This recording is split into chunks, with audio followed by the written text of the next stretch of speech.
Dörd dənə çaqqal bala birləşdi. Aslanı gördükdə fikirləşdi.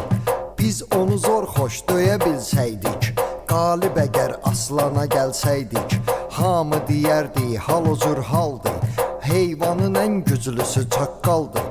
Məhz o fikir məhz elə niyyətlə, dörd dənə çaqqal bala şiddətlə gördülər aslan meşədə təkdir.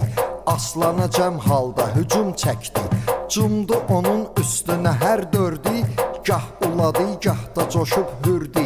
Amma ki aslan qalaraq sakit, öz yoluna etdi davam sabit.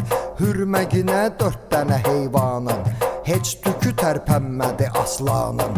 Çünki əsil şir gücə qadirdi, kim ki əsil aslan əsil şirdi. Səbri mükəmməldir ki tez coşmaz, aslan olan çaqqala baş qoşmaz.